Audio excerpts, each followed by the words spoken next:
यो देशमा सूर्य कहिल्यै उदाएन। अनि यो जमाना हलोको होइन, ट्र्याक्टरको हो। अनि त्यो तारा त आफू मात्रै चम्किन्छ, लोभी। हामीलाई राप कहिल्यै दिँदैन, के काम त्यसको। अनि यो रुख हेरौँ न, रुख त बुढो भइसक्यो, पात पनि झरिसक्यो, फल पनि दिँदैन। अनि फेरि यो घन्टीको आवाज कहिले सुनिन्छ। घन्टी बजाएर यो पुजेर देउतै बनाए। म त नास्तिक मान्छे, घन्टीको आवाज मूर्तिको कानमा पुग्ला कि नपुग्ला। आजकल चुनावी माहौल छ। 50,000 सोफाको लिचिकमा लमतन्न रक्सीको माथमा सुत्नेलाई पातालो पछ्यौरीमा सुत्ने रोजीरोटीको लागि दिनदिनै सङ्घर्ष गर्नेको कथा थाहा हुन्छ र? ए बाबा, यो कानोहरूलाई अन्धाहरूको राजा बनाएपछि केही पनि नसुनी आफ्नै पाराले राज गर्दैन त? किन नबुझेको? स्वार्थ नमिलेर 5 मिनटमा डिभोर्स गर्नेलाई डाई हार्ड प्रेमी रे।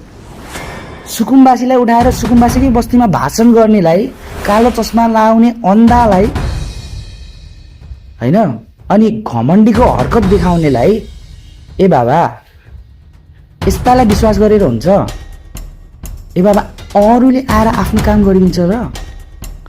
म यस्तै सोचिरहन्छु, भित्ताहरूलाई टोलाइ हेर्छु। कसैले भन्थे जनता त भेडा हुन्, तर म भन्छु भेडा होइन, भित्ता हुन्, भित्ता। भेडाले त बरु गोठालोको आवाज लुरुक्क सुन्छ, मान्छ भनेको।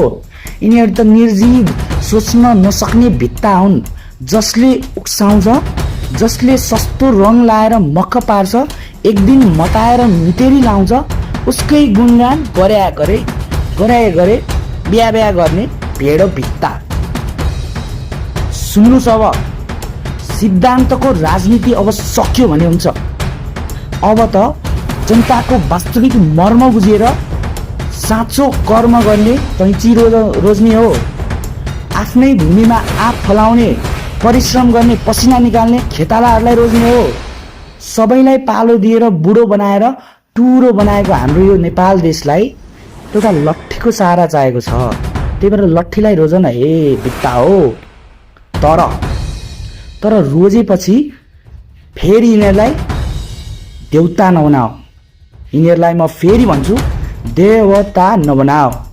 के थाहा, यिनीहरू पनि त्यही सडे गलेका ड्याङका मुलाहरू हुन् कि?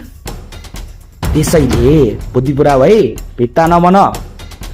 पाइलामा आलोचना गर, प्रश्न तिर्साऊ। प्रश्न, फेरि पनि भन्छु, पाइलामा प्रश्न तिर्साऊ। यी देवता होइनन्, तिम्रै भोटका ऋण तिर्न नसक्ने, इज्जत नभएका ऋणी हुन्। ए भित्ता हो, कान नसुन्ने भित्ता हो। आफ्नो ऋण अरूले उठाइदिन्छ, आफैले उठाउनु परेन। त्यसैले घाम उदाएको हेर्न चाहन्छौ, समृद्धि चाहन्छौ, विकास चाहन्छौ भने भित्ता बनेर केही हुँदैन। कान र आँखा र मुख भएका, सजीव, सास फेर्ने मान्छे बन। सोच्न सक्ने, दिमाग लाउन सक्ने, दिमाग भएको, गिदी भएको सचेत मान्छे बन्ने बेला यही हो। कान समातेर चर्को आवाजले चिच्याउँछु, कराउँछु, बेला यही नै हो। ल भन्नुहोस्, अब भोट कसलाई दिनुहुन्छ? हस्त, धन्यवाद।